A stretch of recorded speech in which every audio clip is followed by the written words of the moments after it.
Hello, my lovely friends. I imagine most of you will probably watch this a little later. Inspired me to jump on after my Facebook Live that I just did on my Dana Spirit Butterfly page. Let me just drink a little bit more water.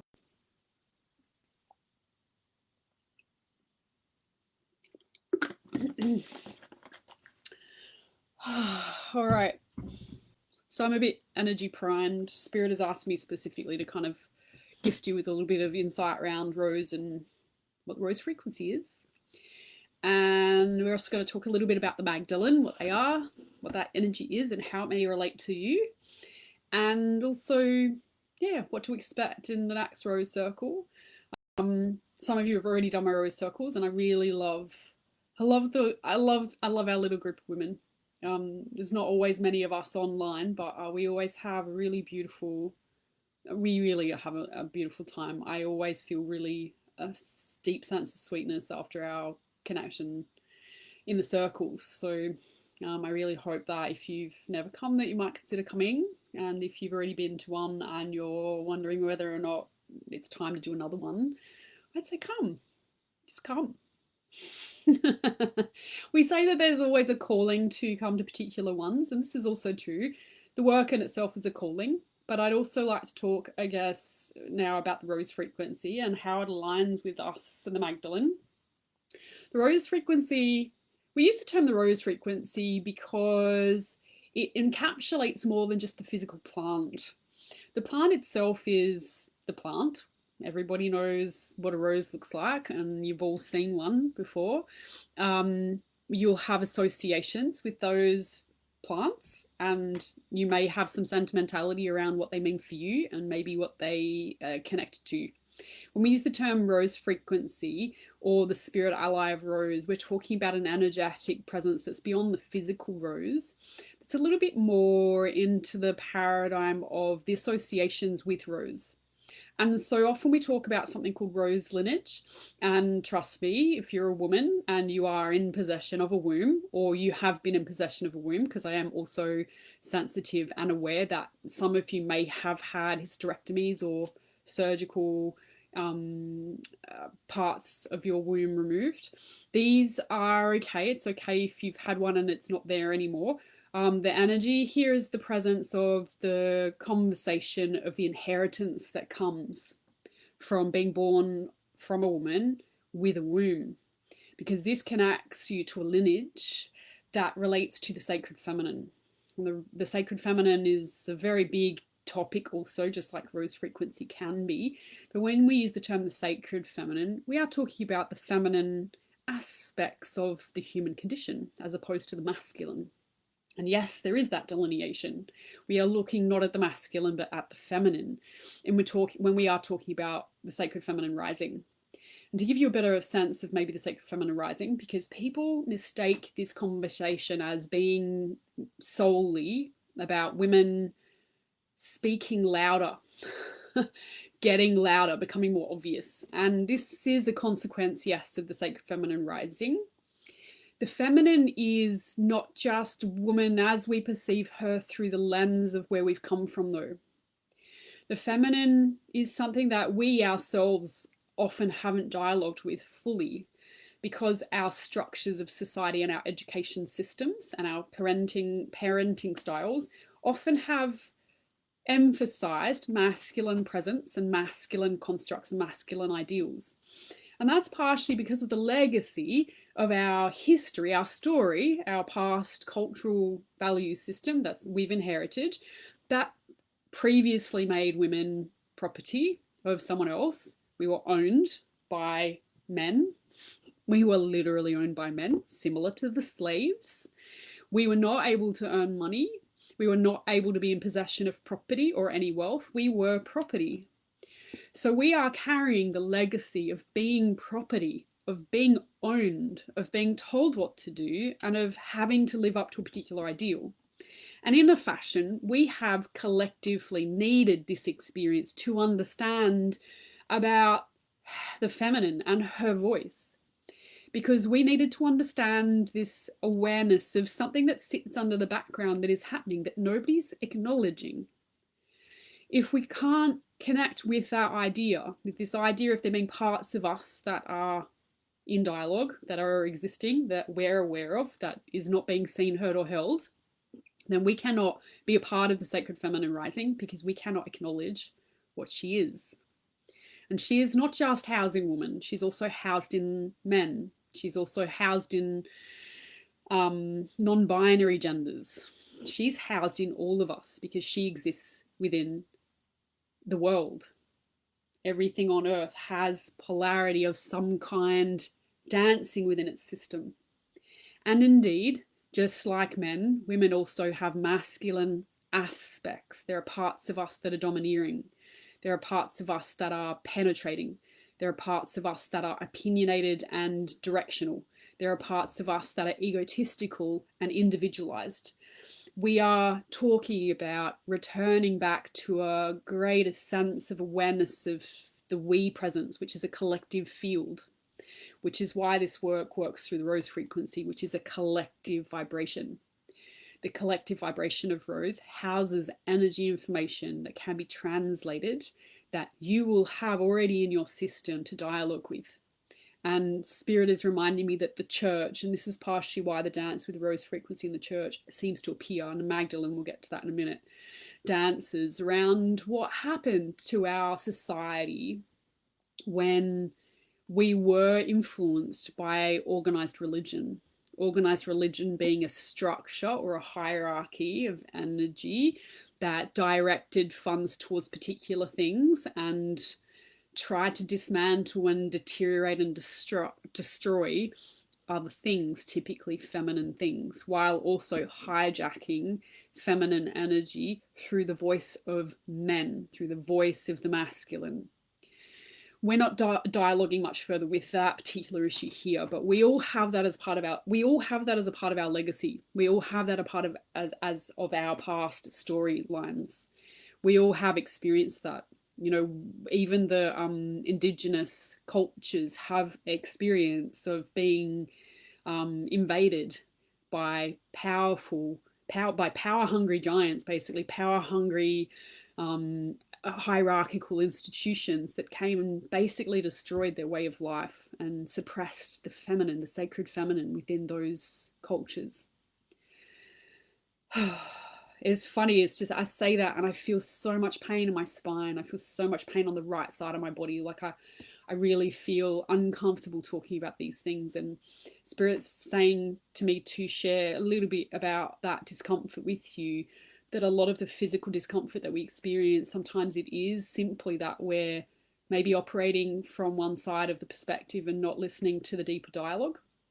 And so for me personally at the moment, I've just started to talk a little bit about the patriarchy, which is otherwise termed as the patriarchy. And the patriarchy as an energy is one that bypasses feminine energy and suppresses it to be overtly masculine. And also Spirit's reminding me that it's no coincidence that we talk about matriarchal lineage. There's also a patriarchal lineage that's in presence. And we just want to also express that the two aren't in competition with each other. Matriarchy does allow space for patriarchal lineage because it is the sum of all things. It sees things as the sum of all things. Patriarchal organizational structures, though, deny the feminine because of the way that they're designed. That has been our story from the past. So we just need to acknowledge that has existed in order to be able to acknowledge what it is that we need to do now. And this is what the circles are about. The circles aren't about so much about being in hatred for the past, although you may experience some feeling of hatred towards men or the masculine or maybe even the church if we regress and that's where you go. There is a lot of trauma held in our womb spaces around this domineering, penetrating force. The womb is actually the holder of that energy. And so as I move into the Magdalene, just invoked some of the church energy through me talking about it. That's why it's so important, ladies, when you do some channeling work, you need to be really aware of your deeper well. You really do need to be aware of where your two sides meet, and you're energetically anchored in a deep truth, because otherwise you get pulled out into the journey of the experiencing or the past reliving. And when we get there, sometimes we lose track of what the true deeper dialogue is now. So bringing us back to now. Now the Magdalene is also similar to Rose, is a lineage. It talks about lineage, and it's a lineage that honors the feminine, but it honors the feminine that was suppressed by the masculine through the conversation of Mary Magdalene.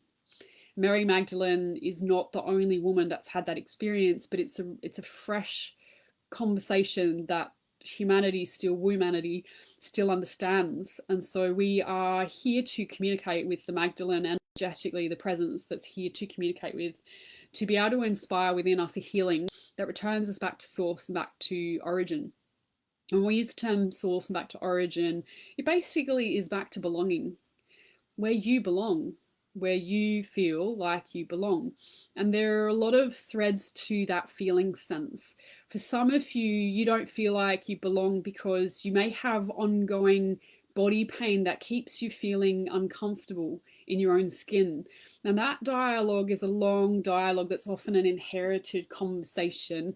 And if you're ever experiencing chronic pain or fibromyalgia or any of those autoimmunity kind of body is attacking self, often there's legacy trauma there around the church and around some of the systemic invasion on your own energy system that you've inherited through your own DNA lineage, which basically is your blood lineage. And so when you're called to Magdalene work, you are being asked to address fundamentally your connection to spirit, your connection to a higher truth that comes through what we call your deeper well. And the deeper well, if you've ever done my Spidey Sense course, the Psychic Development Circle, then you'll hear us, Spirit and me, talking about the subtle fields or the subtle energy that we all have. We all have subtle energy. We have the non-subtle and we have the subtle. And the subtle is where the psychic connection lies. And so this subtle field can only be accessed through your deeper presencing in your deeper connection to spirit. And that is like a meeting point where your physical self meets the great oneness in spirit and starts to access your own cellular intelligence spiritually as well as through your DNA lineage to have a conversation that is healing. And so that's why a lot of our spiritual paradigms that relate to healing do ask you to address the dense energy, the feeling of discomfort, the feeling of tension, the feeling of frustration. Also invokes sometimes your anger. It invokes the feelings of some of the experiencing that you've had in the past where someone's suppressed and denied you, where someone's attacked you, or maybe just prevented you from having access to the same rights that they have. All of these conversations, they'll come through your own lens. They'll come through your own intelligence of what it is that you have to share.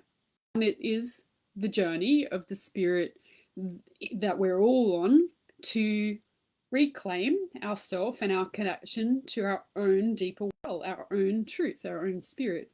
When we do that, we unhook the chains of the religious paradigms that want us to believe certain truths over others, making us blind to some of the things that impact others that currently aren't in favor with the church.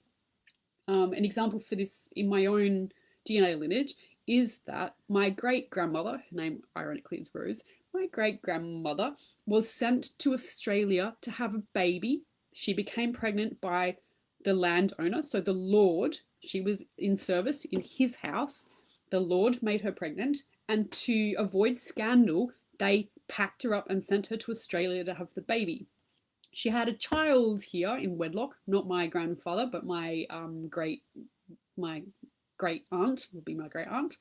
And subsequently, she met my great grandfather John. And my great grandfather John and her tried to get married, and the church would not marry them because she had a child out of wedlock. Was that her fault? It's debatable. I'm taking the perspective that it's not, but of course it was her responsibility to deal with. But my grandfather actually never knew that my great-grandmother and his father never married. But they were never married because the church would not accept them. The church would not accept them because they did not fit within the paradigm of what was done by within the auspices of the church. She had a child outside of marriage, and so the church did not accept them. And this is just one of many examples. You may have a few in your own storyline. You may have a few in your own ancestral lineage. And that conversation, that happens to be on my matriarchal line. So it is actually from my birth mother's father. You need to have a dialogue with your own. But either way, the Magdalene is very much a symbol of this energy of a woman who's not accepted by the church, of a woman who's entirely valuable, and indeed she was Yeshua's life partner according to the stories. What you believe is always up to you, okay? Whether you can connect to it or not really doesn't matter. What matters though is that she is a symbol, that the Magdalene lineage is a symbol of the hidden. It's a symbol of woman being hidden, being denied, being suppressed. And the Magdalene, Mary Magdalene, was known as being a spiritual teacher. She very much aligned with the deeper truth of love conquering all, but not in the Hollywood romantic sense, but in the deeper world sense. And a lot of her lineage and teaching managed to make its way through France to Glastonbury, where there are pockets there of energy information that you can discern, that you can connect with through the sacred wells there, that will allow you to get greater access to some of the wisdom of the Magdalene, of the understanding of the patriarchal system and its dominance and control paradigms that prevented us from being voiced openly and being accepted and feeling like we belonged. So when we talk about the Magdalene and the influences and the connection with Rose, because Rose was also a symbol used by the Catholic Church to symbolize the Virgin Mary. So miraculous woman who gave birth without having sex ever, greatest lie ever, but okay, cool, whatever. May or may not, I don't know. But leaned into by the church to declare this idea of the virginal mother versus the prostitute. And somehow the spectrum of woman exists in between that paradigm. And Spirit's reminding me that, Rose is actually reminding me that we dance the dance of our own sacred voice to understand how these aspects within ourselves work to heal our own experiencing.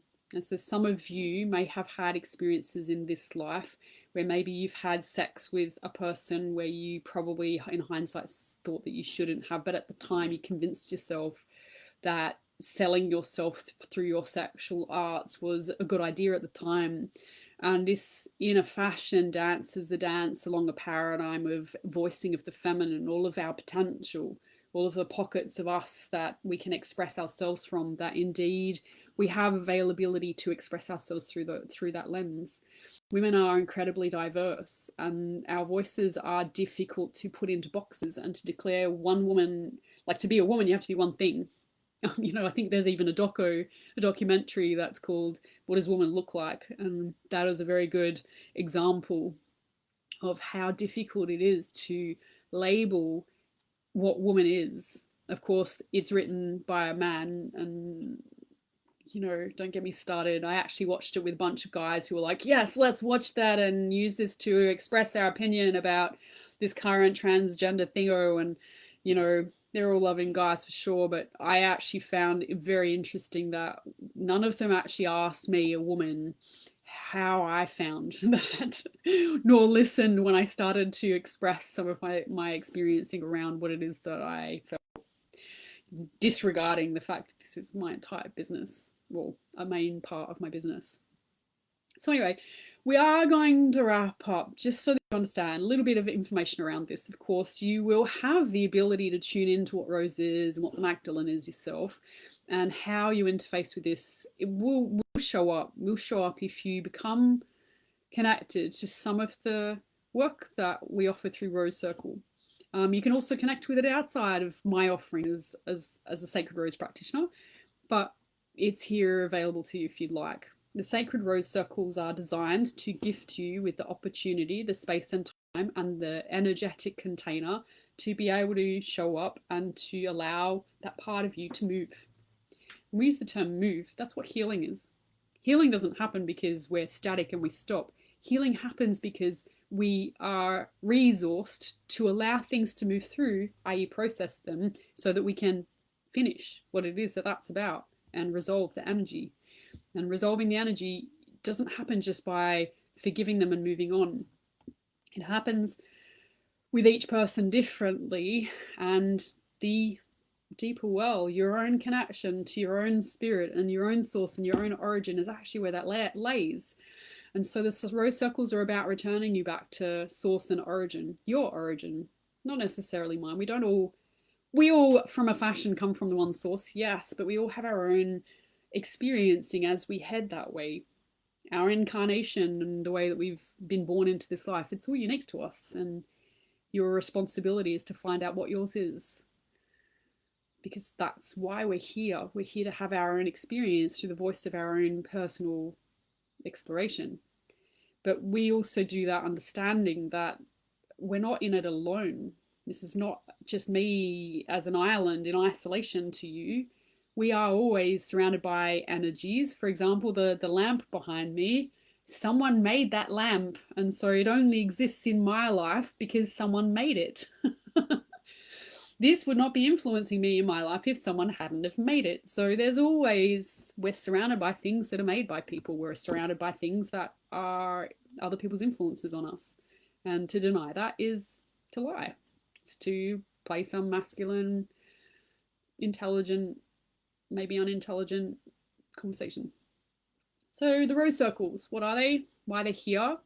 They're here to gift you with time and space to be able to dialogue with your own deeper well, to find out what that is, and to engage in practices to make that more obvious to you. We are all souls on a trajectory, having a journey of interaction and experience. And as you do that, there will be things that are called into your experience that need voicing because they're needing healing. And this is what we're all here to do. Our experiencing is given to us so that we can learn, so that we can understand more about the human condition and experience, and so that we can make choices, act with agency, be in the life, be in life, not just dreaming about it.